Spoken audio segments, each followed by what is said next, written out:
Update ho tayo mga kabombo mula po dyan sa may Bureau of Fire Protection. Makakausap po natin ang tagapagsalita ng Fire Protection Bureau, si Fire Superintendent Anthony Arroyo. Kaunay pa rin po dito sa naging pagbabantay ng naturang kawanihan sa kabuuan po ng ating bansa para ho ito sa pagsalubong ng bagong taon. And of course, yung kabuuan rin po ng holiday. Maraming salamat. Thank you for joining us, Superintendent Arroyo. Sir, welcome sa Bombo Radio Philippines, sa Bombo Network News. Si Bombo Genesis po ito, kasama natin si Bombo Ever. Yes, sir. Bombo Ever at Bombo Genesis, Happy New Year. Happy New Year po sa inyo. Kamusta ho yung pong naging assessment ho natin sa pagsalubong po ng bagong taon? Nung last na kayo po amin nakausap, nababanggit po ninyo na sa loob ng December, December 1 hanggang December 30, meron tayong 4 na pong mga fire, mga sunog na nangyayari araw-araw. Pero sa huling araw po ng Disyembre, ano pong assessment ho ninyo, sir? Sa kabuuan po ay naging kahit paano significant yung decrease ng total fire incident po.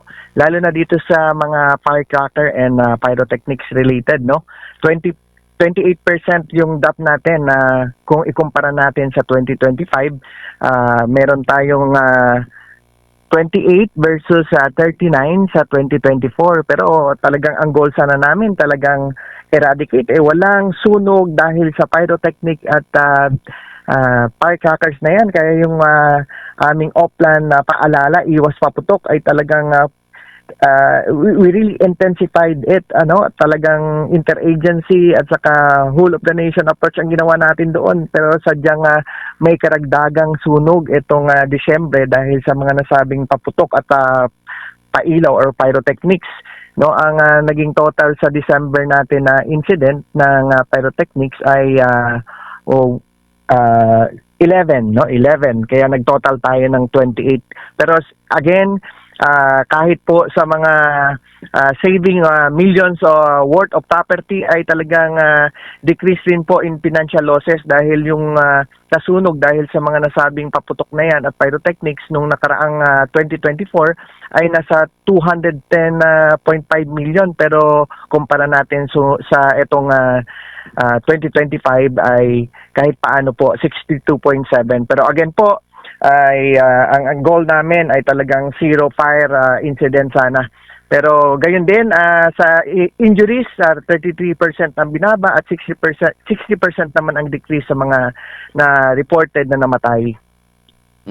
Yung isa sa mga binabantayan ninyo, Colonel, kasi nababanggit ninyo sa mga last na interviews natin na parang pangalawa ho yata sa nagkukus ho ng mga sunog sa ating bansa ay yung mga napabayaan na mga open fire, yung mga nagluluto sa labas, yung mga ganun. Since kaliwat kanan po ang handaan, ngayon pong holiday, may mga ganito ho tayo na itala kahapon, yung mga napabayaan pong mga pinaglutuan, ganun.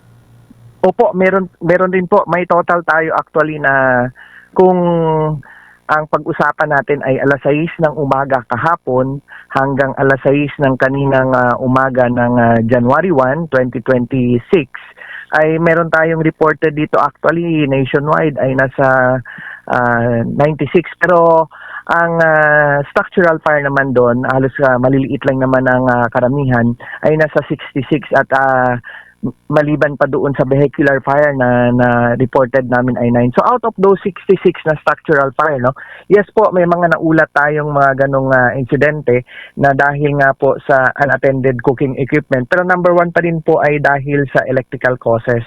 So yung electrical causes, yung karamihan dyan, yung overloading nga, yung kung minsan naiwan na yung mga extension cord sa labas dahil nasa labas na halos yung mga pagtitipon at hindi na malayan hanggang nagkaroon ng short circuit. So isa yan sa mga nagpa-shoot up ng causes ng dahil sa electrical. So ang pangatlo yung ano naman po yung ember and sparks dahil karagdagang factor din ang yung mga nasabing mga paputok at recorded nga natin na kahapon or sa pagsalubong. Actually after New Year, yung mismong after ng 12 midnight ay recorded yung isa.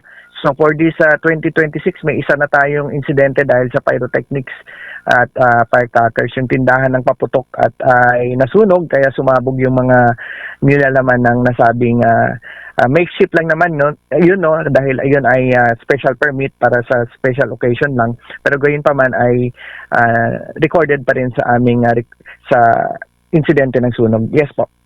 Okay.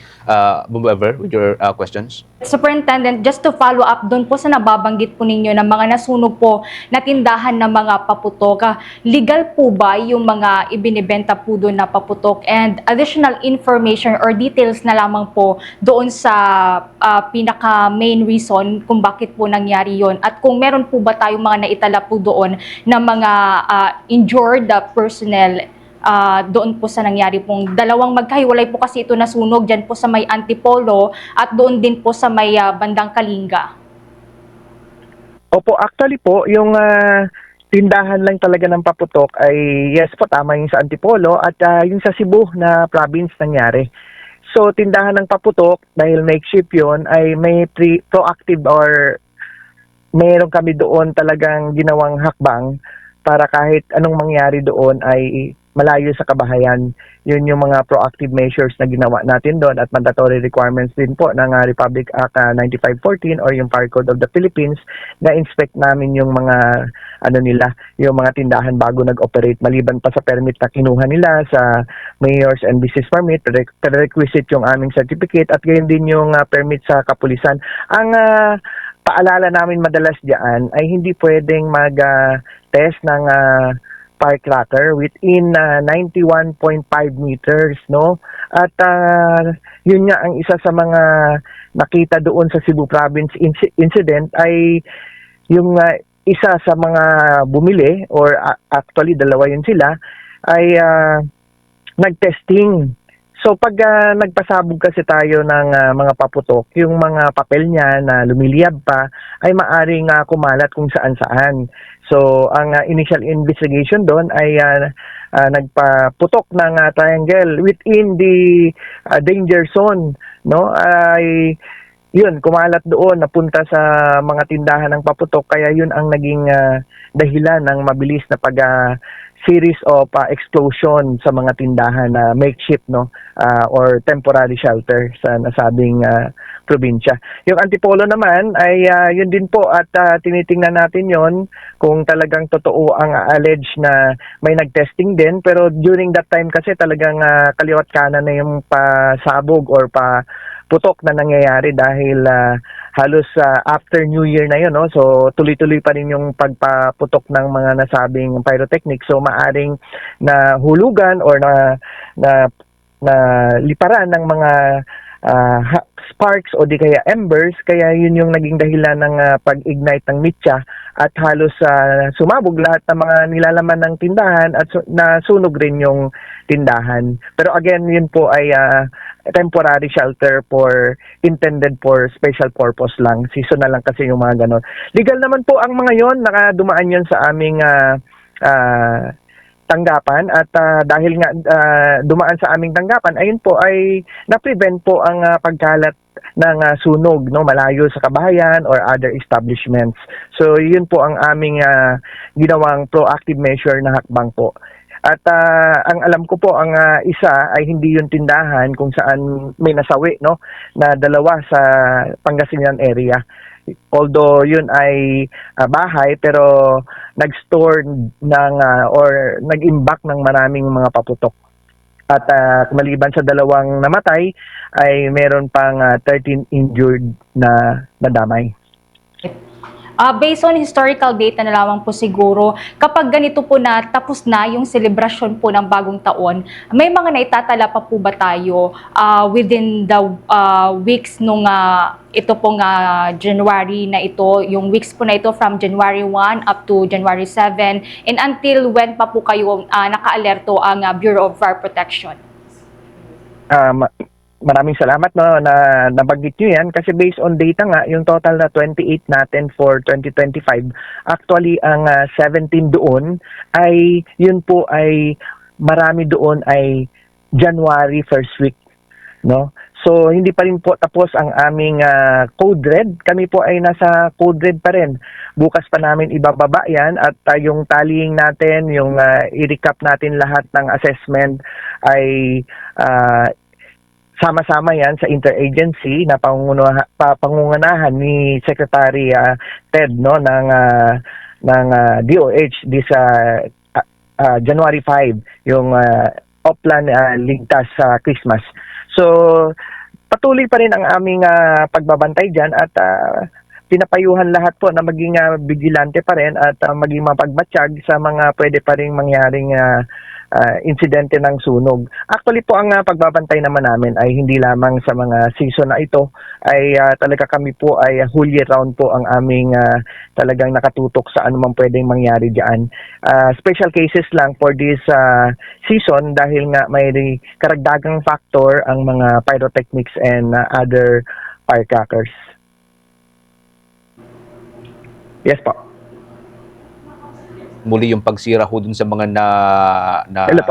kukumpiska ng mga last topic na lang siguro, no? Kasi kaliwat kanan muli yung pong pagsira dun sa mga nakukumpiska ng mga illegal na mga paputok, and usually pinapangunahan ito ng Bureau of Fire Protection, ano, yung pagbababad po ng tubig sa mga ito. Kamusta ho yung monitoring ho niyo sa bawat regional office ng Bureau of Fire Protection kasabay po ng kanilang pangunguna sa pagsira dun sa mga nakukumpiskang mga firecracker sa iba't ibang bagay ng ating bansa, Colonel? Yes po sir, salamat at napansin nyo nga yan. At actually po ang talagang lead agency diyan ay ang PNP dahil sila po ang nag-enforce ng Republic Act 7183 or yung firecracker law. Yes po, katuwang ang BFP dyan sa proper disposal at kami po ay nakikipag-ugnayan rin po sa DNR kung paano naman ang tamang pag-dispose niyan. So, yes, binababad dyan sa tubig ng minimum of 5 minutes. Pero kung sobrang dami na ng mga nasabing paputok ay mas safe nga yan, 24 hours, no? Dahil sobrang dami na ng pulbura, sa drum na namin yan binababad at hindi pwedeng hindi mag-saturate. Talagang ilulus yun, no? Ang mga nasabing paputok sa mga kanilang packaging. At kung yun po ay siguradong sufficient na yung oras na nababad, ay ilalagay natin yun sa tamang lalagyanan bago i-dispose. Hindi yun pwede basta-basta itapon yung liquid noon dahil may hazardous content na yun or toxic. Kaya ang advice po ng DNR ay i-dispose natin yan sa mga kalupaan, no? Para kahit paano i-absorb ng lupa at gayon din yung mga ibang mga vegetation or yung mga plant, no, ay pwedeng may kakayanan na higupin or isala yung mga nasabing mga hazard or mga toxic ng nasabing content. Okay. Colonel, maraming salamat. I'm sure hindi po ito yung huling pag-uusap po natin, no? Kaugnay po rin po sa mga usapin ng firecracker. Maraming salamat. Panghuling paalala Yes sir, po natin. maraming salamat. Opo, at muli po ay Happy New Year sa lahat at patuloy po tayong to be actively involved po sa mga ganitong mga adhikain ng aming tanggapan. At maraming salamat rin po sa inyong talagang partner namin, sir. Salamat po. Thank you so much. Happy New Year po sa inyo, sir. Yes po, Happy New Year din po. Ang nagsisilbing tagapagsalita ho ng Bureau of Fire Protection, spokesperson ng Bureau of Fire Protection, si Fire Superintendent Anthony Arroyo, mga kabombo.